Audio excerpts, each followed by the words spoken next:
Welcome to Blueprint to Heal. I'm very happy to be talking with Dr. Larry Miller again, an osteopath located right outside of Philadelphia.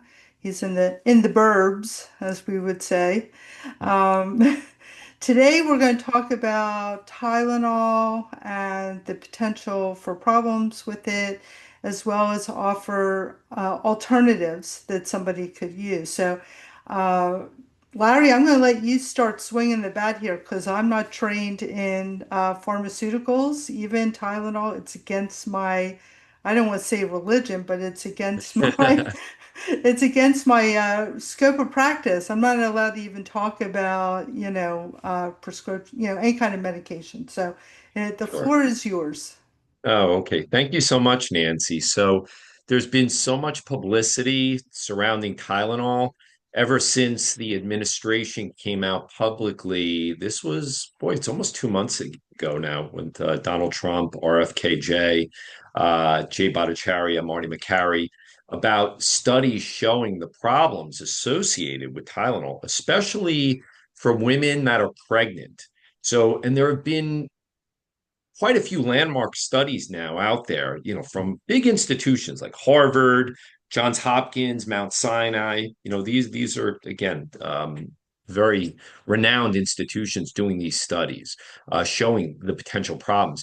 And what the big concern that they have right now is neurodevelopmental disorders. So they're finding about 1 in 6 children now in general being diagnosed with a neurodevelopmental disorder, which is really alarming.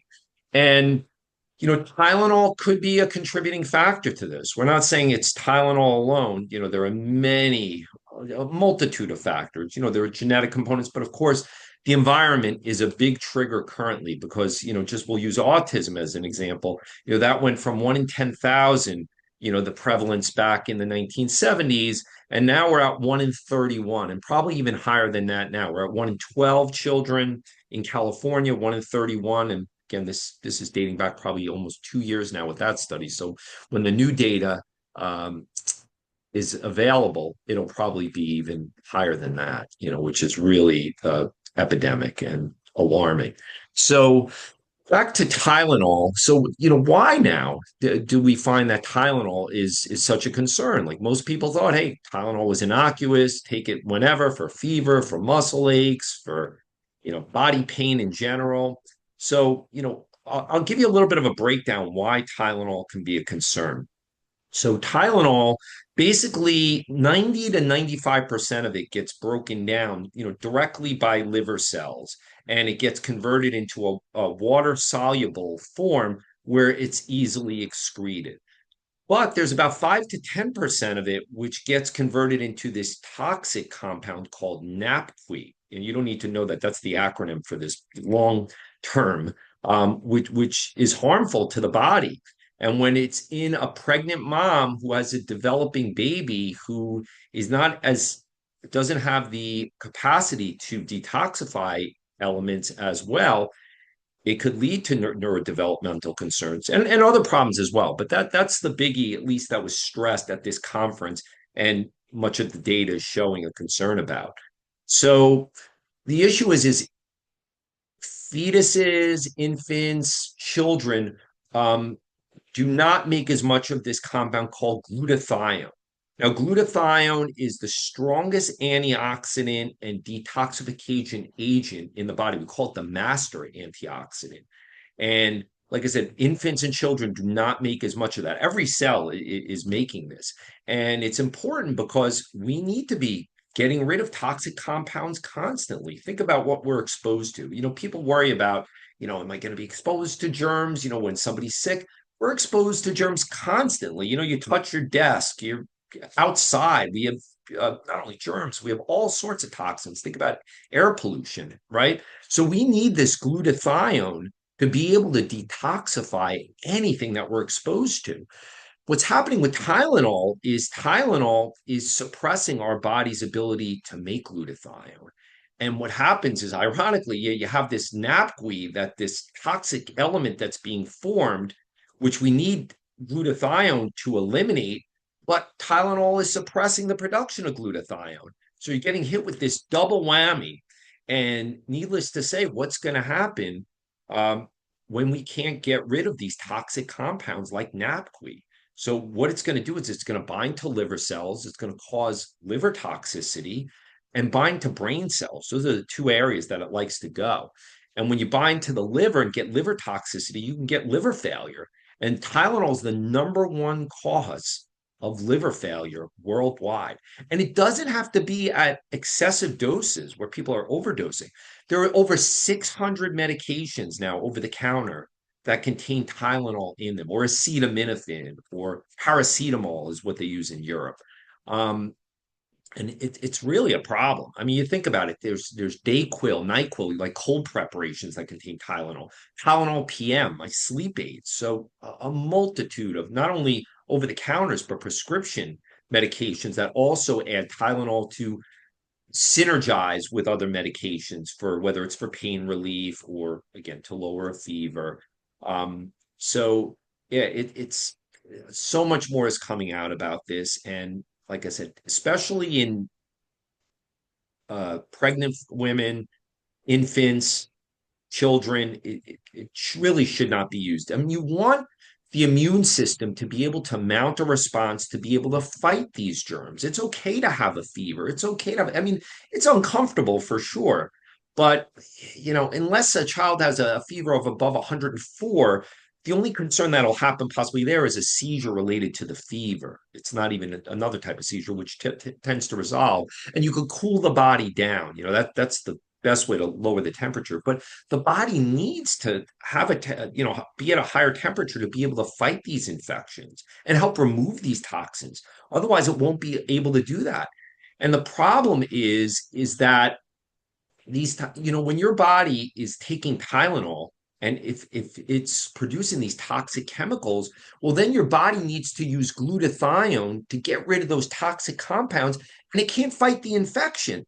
So even though you're using it for the fever, to say from an ear infection or from strep throat, it's working hard to get rid of the toxin of Tylenol, but it can't fight the infection, and that's what could lead to inflammation throughout the body. So you picture inflammation as your body being on fire. And it's okay to have acute inflammation. We all need acute inflammation for the body to mount a response. So how I try and analogize it is, think about if you have a fire in your house, like very quickly, right? You're gonna get something to smother, like a fire blanket to smother it. But there's a response going on acutely, and you're able to take care of that, like us personally, like throwing a blanket or using a fire extinguisher. So think about that in your body. That's going on like right when you have an infection and your body's trying to fight that. But what about when that infection gets that fire in your house gets out of control, right? You can't put the blanket, all of a sudden it's smoldering, it's going. That's usually more of a chronic inflammatory response. We don't want the body to be in a constant state of the body being on fire like that. Again, the acute fire, not that it's great, but your body needs that in order to be able to kill or fight. But when it's ongoing, that's when it becomes a struggle. And that's when we see all these chronic disorders that are just at epidemic proportions right now. A lot of the A's in children, autism, allergies, asthma, autoimmune disorders, ADD, ADHD. And then for adults, we have so many as well. We have, heart disease, we have cancer, we have neurodegenerative diseases, we have diabetes, metabolic syndrome, and those are really amongst the top 10 causes of mortality.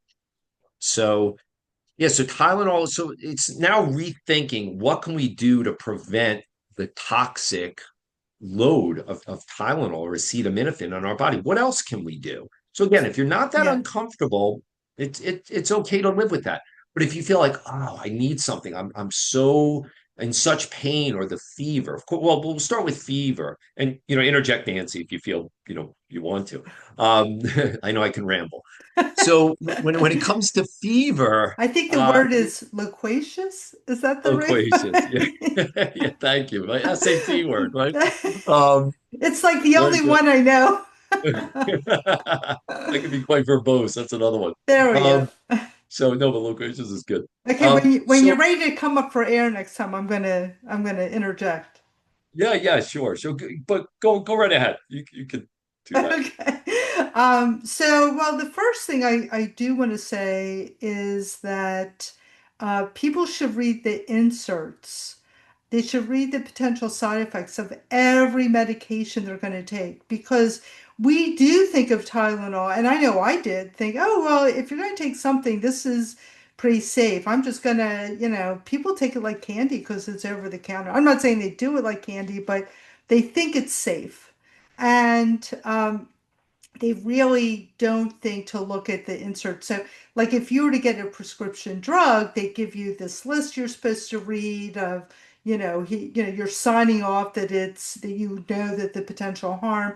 But with Tylenol, anything that's over the counter, you don't do that. You just pick it up and you buy it, and then you just read the directions. You're not actually reading the insert. So, just so people know that you're not making this stuff up, I want them to start reading the labels, start reading the packaging insert, start looking for the inserts online, and look at reported side effects. So, as far as, what do you do instead, right? I always come from the perspective number one is what's causing the pain or what's causing this problem or that problem that you want to take. So I want to know, is it like an injury or trauma? Were you just in a car accident? Did you just fall out of a tree? Did you do something that's causing this massive inflammation? And again, a little bit of inflammation is good because that's how our body cleans up the mess. But if it's persisting or if it's severe, like when I broke my ankle, I had my ankle packed in ice. I was doing that off and on, 20 minutes on, 20 minutes off for, actually days to help reduce the inflammation. So ice is a great one, arnica. And you can take that either internally or externally. So I want to look at the cause. Is it emotional? Are you under a lot of stress? Are you in pain because your body, you're clenching, you're not sleeping, you're tossing and turning. Because then something like stress, I would make different recommendations than something like trauma. Are you having a hormonal imbalance? So, like somebody who's perimenopausal or menopausal, they might be having certain pain in their body because their hormones are out of whack.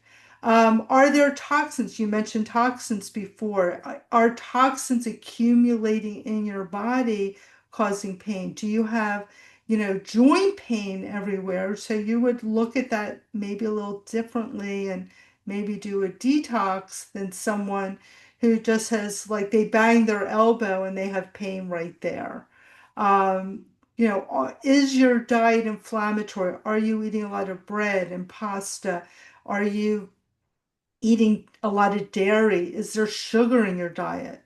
Because all those things could set off a systemic inflammatory response where you're feeling pain everywhere, or even if you just have low back pain, it will make the pain worse. So just by eliminating inflammatory foods, that will decrease it. So, like as I said, for me, I always come from the perspective, okay, let's identify the cause, and then I can make a better recommendation for working on how to decrease that pain, especially if it's a chronic ongoing thing. Absolutely. Yeah. And Tylenol is not going, I mean, it's not traditionally an anti-inflammatory like ibuprofen is, even though it does have anti-inflammatory effects.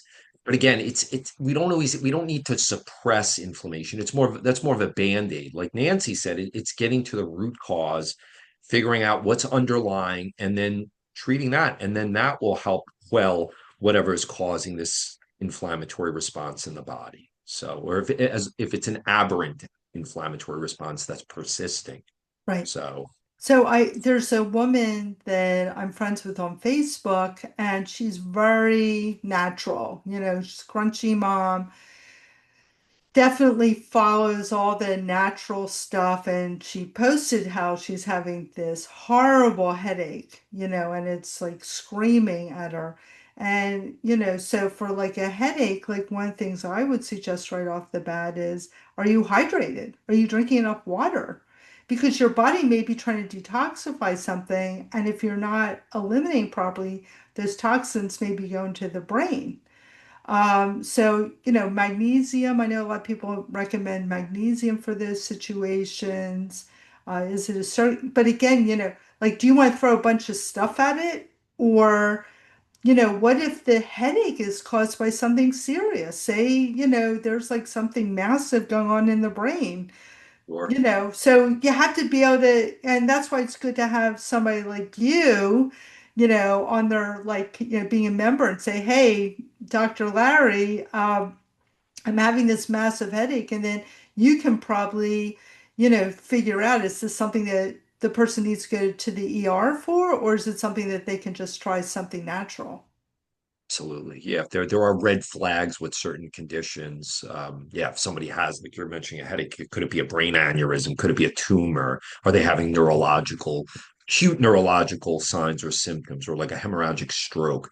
So yeah, you could get headaches with all of those, and Tylenols or magnesium is not going to take care of it. I mean, again, they're band-aids, but like Nancy mentioned, it's always peeling back, finding out what the root cause is. That's always, the mantra that I think we inf emphasize is, why. Always keep asking why instead of band-aiding it. It never does anything, and usually, honestly, causes more harm. And even look, people think supplements can also cause distress or cause adverse effects. I mean, they're not replacements, but they can be supportive in many cases. And don't get me wrong, they're helpful often. But same thing. Some people start saying, all right, instead of using Tylenol now, I'm going to use more in the way of like magnesium or turmeric or omega 3s for pain. And again, they're all good, but you still want to figure out the why. Why do I have this headache?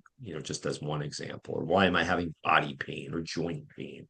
There's Yeah. always there's a reason, and we need to do our exploration, with patients. And the most important thing is the history of what's transpired.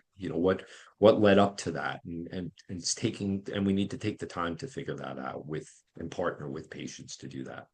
So if somebody were to have, let's say they have a sharp pain Mhm. and they can like draw a line with their finger, like, like if someone says, oh, I have a pain here, and they rub it up and down, to me, that's indicative that it's a muscular pain, right? Mhm. That they Yeah, just pulled something. But if they were to say, oh, yeah, I get this pain coming out of my neck and going down in my arm, that's a nerve pain. So, right. like chiropractic would be great, or osteopathy, assuming they get an osteopath like you, um, rather than just going to prescribe meds. So, that to me is like, oh, something's out of alignment, something's putting pressure on the nerve that's causing the Sure. problem. So, that's why, again, it's really important to work with somebody like us who can identify, like, what is the root cause. Another common thing I would get as a chiropractor, I'd have people come in with low back pain. They only get it at the end of the day or midday, from midday to the end of the day. So my first question is what is your chair like? Maybe you've got a horrible chair. Maybe it's not giving you the proper support. Or if it's someone who does manual labor, maybe they're lifting improperly. So I had somebody doing some work at my house the last couple of days who I had these horrible, horrible bushes with weeds in. I had them pulled out. I'm like, okay, I got to put something in its place. So I bought some pavers, and I had this guy come over to put them down, and he's lifting improperly. Like his back is like C-shaped curve. And I'm like, Right. dude, you are going to hurt yourself unless you put the proper curve in your low back. So it's, Right. biomechanics, making sure you're lifting properly. And I even said to him, you need to do the twerk, right? You need to stick your butt out so you got that nice curve in your back. I have Right. to tell you, I've never even said that word before because like that wasn't in my vocabulary, but it's a great way to Sure. explain. Everybody knows what twerking is. So, again, it's prevention and also changing things, especially for musculoskeletal things, what are you doing that's causing the pain? So, Absolutely. so I'd love to hear from your perspective if it is a musculoskeletal thing, if it's just something besides getting at certain times of the day, what kind of things do you recommend for, that are natural that could help somebody with musculoskeletal or even headaches that don't seem to be, circulatory? Sure, sure. So as far, I mean, besides the lifestyle, working on healthy diet, exercising, getting that oxygenation to the tissues, doing cardio. And yeah, when you're acutely not feeling well, you're not most likely going to be doing any resistance exercise, or it'll be a little much more restricted. And then getting a good night's sleep, obviously. It's going to help the body regenerate, keeping that stress level down. That's going to keep cortisol level or reduce cortisol levels to mitigate inflammation. Um, but yeah, as far as like other supplementation, yeah, magnesium is always great. Um, I mean, it works 700 different enzymatic pathways in the body. So magnesium, I would say, is probably number one in my book as far as headaches, muscular pain. As far as anti-inflammatory, turmeric I found to work tremendously. And fish oil, omega-3s work quite well as well. Vitamin D helpful just for inflammation, and so many people are deficient where their immune system's not supported well enough there. That works well. Coenzyme Q10 helps not only with mitochondrial dysfunction, muscle pain related to statins, because that's depleting coenzyme Q10. Um, so yeah, those tend to work fairly well. Those are some of my go-tos for headaches, also like migraines. If you're having like a tension-inducing migraine headache, B vitamins like riboflavin tends to be very helpful. B complex just tremendous because they're cofactors in the cellular energy production of our body. So many people are B vitamin deficient. So that's one area I find to be quite beneficial, for many people in general. Yeah, quercetin's another good one. Yes. Bromelain. Mhm. Bromelain, I think, is from pineapple. It And, is. that's really great. And I actually there's this vitamin C quercetin product that I love. It's from one of the companies I work with. So that's a Mhm. really good product. Nice. And I keep talking about this, and I've been doing some lives. I've been talking about this product, this glutamine forte, which Oh, it's it's got L-glutamine, but it also has turmeric, and yeah. it's a powder, so you're going to drink it, Mhm. and it works great for decreasing any kind of gut inflammation.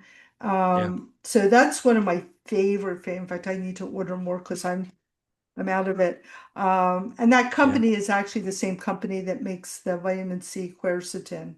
Hmm. So Yeah. I don't know. Do you work with full script at all? I, I don't. I mean, I'm familiar with full script and I've had, patients use full script over the years, and I've worked with them. I'm just currently, yeah, I currently am not working with them, but I'm familiar with them. Yeah, so So, Fullscript happens to carry these products. oh, nice. So what I'll do is if somebody, wants the link to my dispensary, then they can get all these professional grade products. Just order if they know what they want. So that's one of the ones I really like. And then there's also this concept about pain coming from the brain, that we process pain in our brain.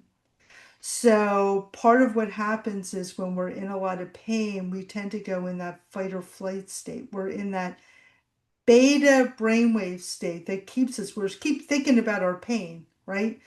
So one of the things I like to do is recommend anything that's going to get you out of fight or flight, whether it's listening to the Calm app or listening to something that's got alpha brainwaves. I personally like Brain Tap because it uses binaural beats, isochronic tones. It also uses solfeggio frequencies. So it's very powerful for getting people out of that fight or flight state. And often their pain level will come down just by using the app. So if someone really doesn't want to take a supplement, this is something really great to try because, and I'll put the link to a free, 30-day subscription for anybody that wants to check it out. I've been using BrainTap since January 2012. It's like one of those tried and true things rather than like a fly by night. Oh, let's get on the latest bandwagon, and then 6 months later, the company's under, or Sure. they're finding other problems. So this company I really like because it has been, something I've used off and on pretty regularly for, 12 years now. So that's a really wonderful thing. But you can also do deep belly breathing. We talked about this before, just lie on your back. When you take these deep belly breaths, think about your belly being pushed up towards the ceiling if you have to put a heavy book on top. And by eliciting that relaxation response, you can really shift how your mind and body perceives pain.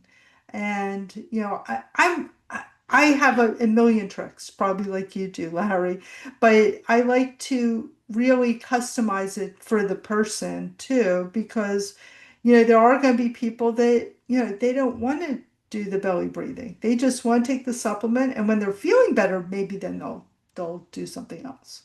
Have you, I, I don't know if we talked about this, but the other thing I use, in fact, I'm drinking some right now, are exogenous ketones, because Mhm. they put your body into ketosis immediately. And when you're in a ketosis state, it decreases inflammation. So today I don't know why, I just had a lot of overall joint pain. Like, my Right. hips were really bad, my shoulders were bad.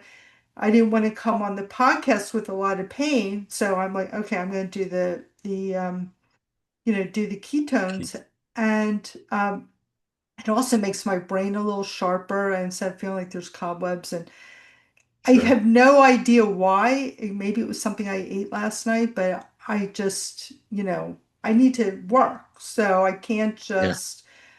just go and lie down and go to bed for a few hours. So Right. that's a nice option too. It is. Yeah, I like the exogenous ketones as well. Which So. which brand do you use? Oh, I don't personally. I don't have one brand, but I just recently had people, a couple of people ordering online, but I don't. I'm forgetting off the top of my head which brand it is that they got that they told me.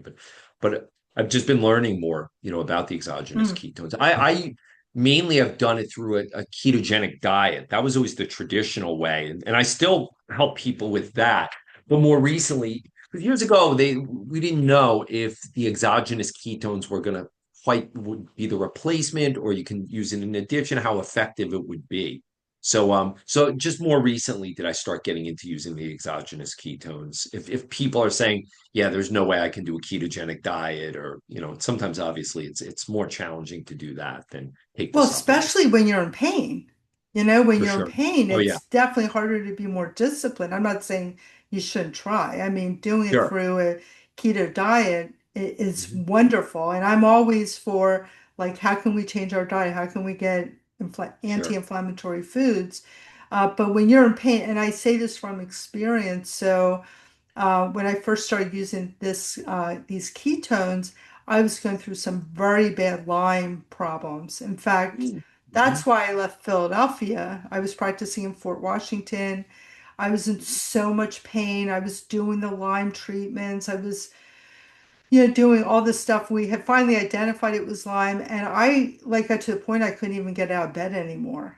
And a colleague heard about my situation. She was actually in California, and she said, "Hey, why don't you try these ketones?" And she sent me like 10 packets, and by the third or fourth one, my pain had diminished like 60, 70% with Wow. just that. And then I was able to, as I was feeling better, really start incorporating that ketogenic diet. But if you had said to me beforehand, oh, you got to give up all your favorite foods that are causing you all this pain, but giving you Yeah. all this Yeah. comfort.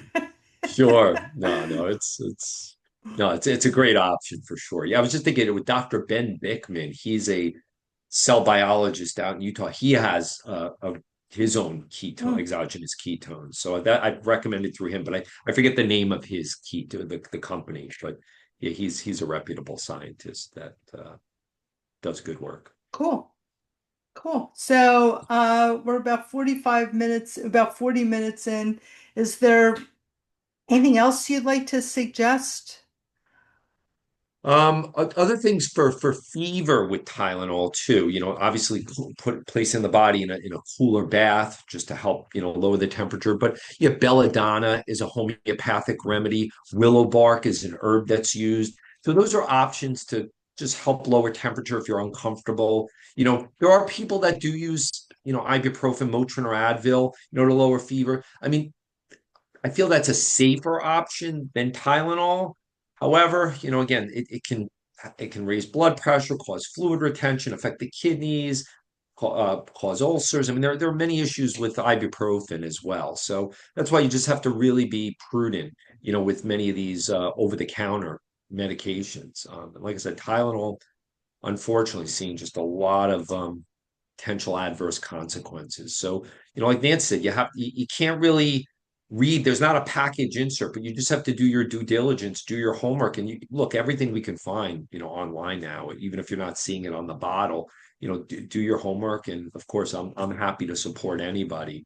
And I'm sure you are as well, Nancy, with any concerns. It's always weighing the risk benefit, and some people say, like, look, we want to at least educate and provide you all the information to make that decision. So if you know all of that and you say, like, look, I know I'm at risk with Tylenol for acute liver failure, it may deplete my glutathione to make me more susceptible to infections. At least you're aware of it, and then you can weigh it. So it's Right. because it has to be personalized. Everybody's different. There's no cookie cutter approach. So, but it's the education and the empowerment of people to make those decisions. And what do you think also about something like menstrual cramps? Do you have any natural suggestions for that, holistic? It's menstrual cramps. It's very like yeah, magnesium because again, it's the muscular component of the dysmenorrhea from the hormones being imbalanced, causing the inflammation. But you could use similar anti-inflammatories like turmeric is effective. Yeah, omega threes as well. So yeah, I use similar products. I'm not really looking at balancing the hormones like chasteberry or sometimes people are using like well, this is more for hormonal replacement like estrogen, black cohosh. You don't really need that as far as when you're menstruating. It's just helping control the inflammation related to that, and Hmm. those natural products tend to be fairly effective from what I've seen. I Yeah, don't know if you have any. so my daughter, I have tried everything with her. I mean, I can't tell you how many people I've seen that had very severe menstrual cramps, including myself, that have gotten better with chiropractic care or OMT, right? They've done really well with that. But Sure. for some reason, and it kills me that, she's my kid and I can't help her. But what we've discovered is either a hot water bottle or ice. Oh, Yeah. nice. And like you never know on which day, like when she gets it, like which one's going to work. It's one Sure. or the other, or sometimes she'll Right. do both in the day. So it's not like there's like a set thing with her. Yep. So yeah, so that's kind of interesting is just getting creative. And when I was first in practice, I learned about like doing a massage technique on the uterus while they were having cramps. So going Sure. like right above the pubic bone, going directly down Yep. and just massaging that. And for some reason, the IT band, working on the IT band also on that right side. Why I can't tell you, but for a lot of Yeah. my patients, it really helped them, not just in the moment, but Sure. going forward, they found a huge difference in their menstrual cramps. Now, do you do like hormonal testing and do you work with people in that realm? I do. I do hormonal testing, especially many perimenopausal women have really been struggling. And to be honest with you, it's with their metabolism. They're getting insulin resistance, which is leading to weight gain and also emotional distress. So, but I see that also with younger women, but many perimenopausal and postmenopausal. But right now, I'd say more currently, perimenopause has been a main focus that I've been working on. Okay, awesome. Well, I think unless you have something else to add, I think we'll just end this Zoom call and And, thank you so much. Oh, of course. Thank you for having me. Hopefully, that's helpful. And like I said, whatever way I can assist, I'm here for any questions that anybody has, related to whether, and it doesn't only have to be Tylenol, but whatever Okay, I sounds can, great. however I can direct. So Thank you. excellent. Oh, thank you, Nancy. Have a great day.